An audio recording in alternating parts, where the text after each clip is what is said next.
Our second reading this morning comes from the Gospel of Matthew, chapter 5, verses 13 through 20, and it can be found on page 4 of your pew Bibles if you'd like to follow along.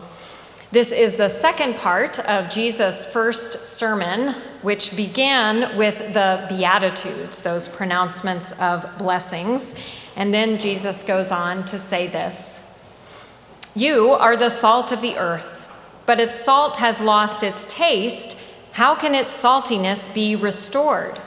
It is no longer good for anything, but is thrown out and trampled underfoot. You are the light of the world. A city built on a hill cannot be hid.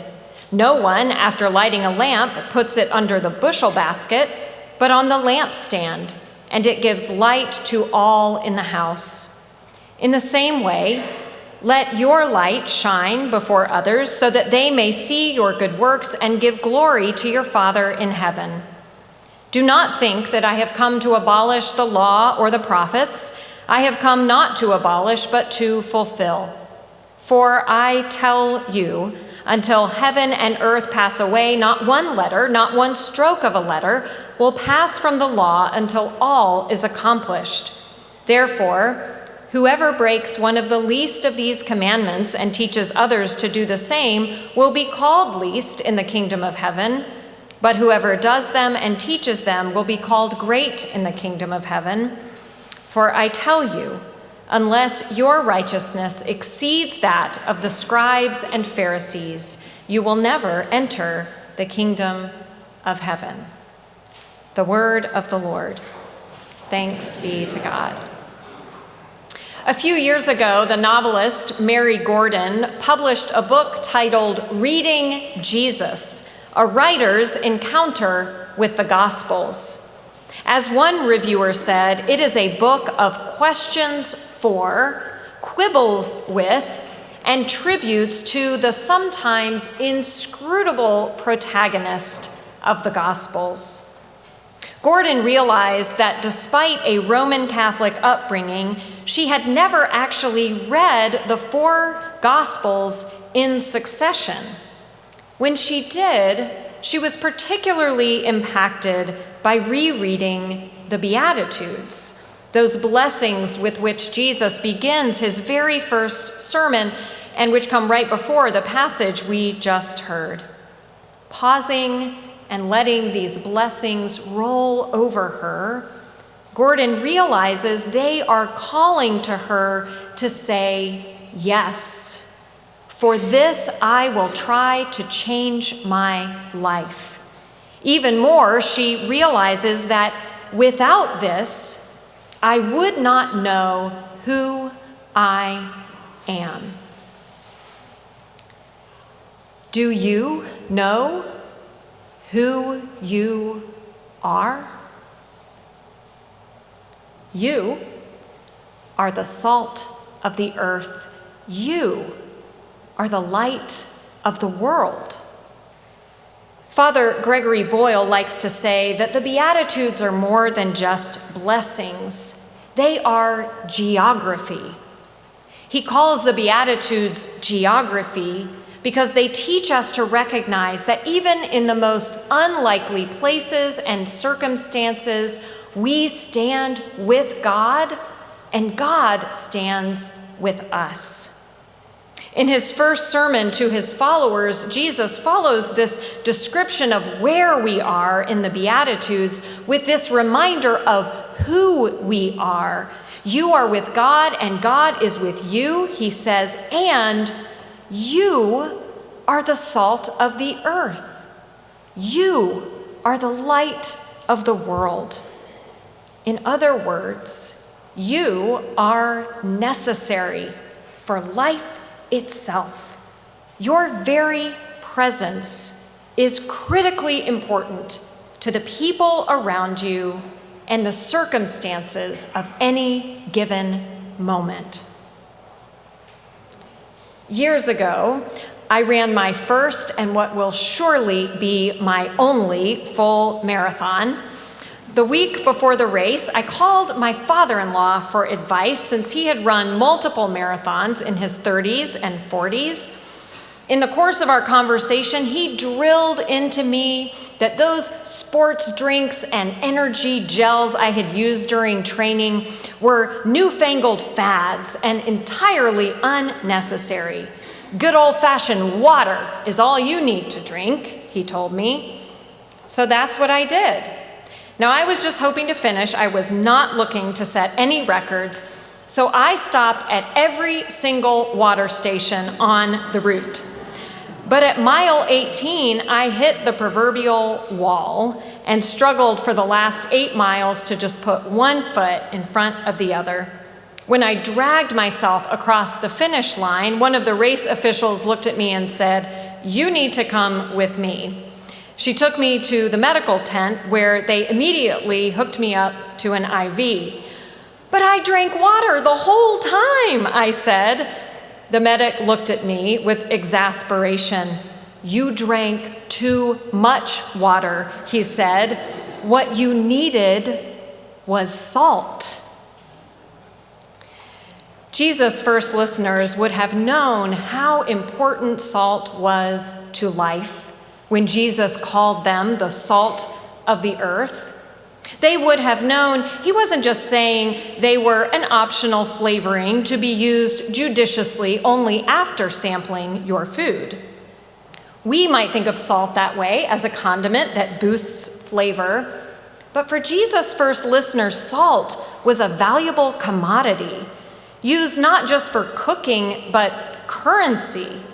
It was a vital ingredient, not just for food, but for the very health of the economy.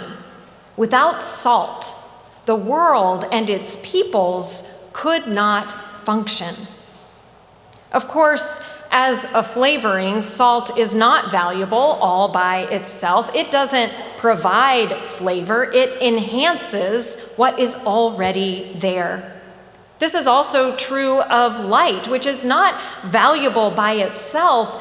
Its value comes in its ability to reveal the things around it.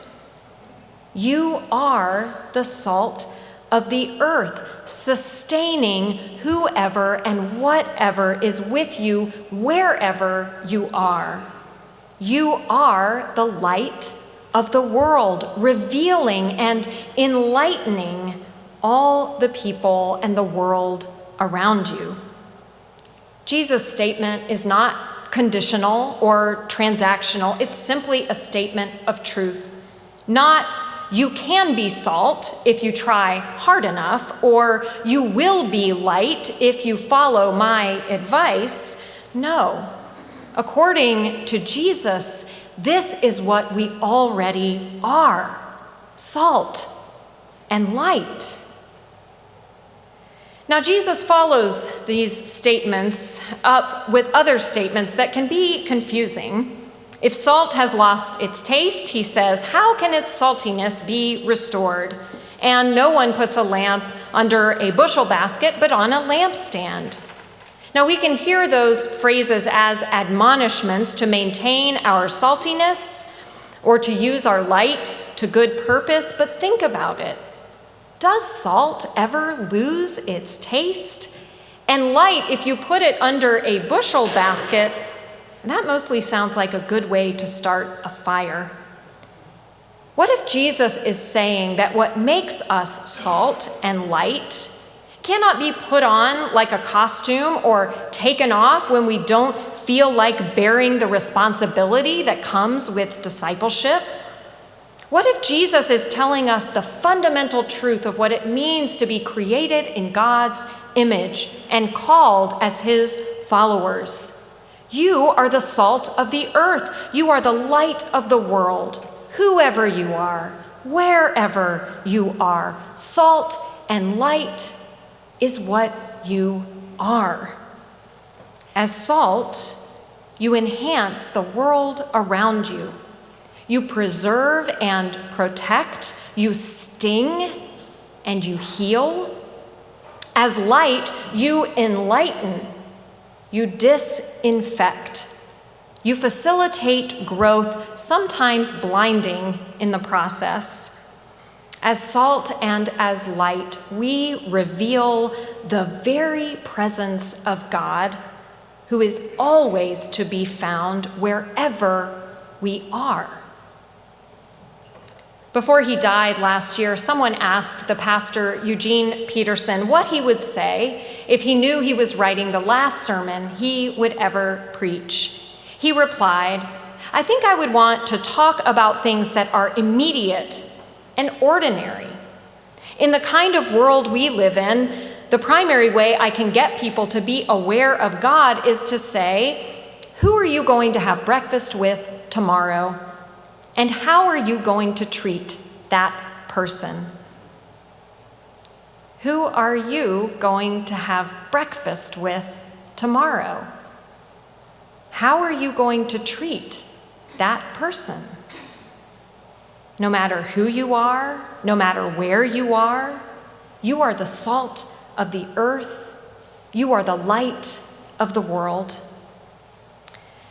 The trouble with Jesus' declaration that his followers are the salt of the earth and the light of the world is that it can too easily become yet another expectation we fail to live up to, especially when we hear him say that our righteousness must exceed that of the scribes and Pharisees who strove mightily to adhere to the letter of the law to prove their righteousness by doing all the right things.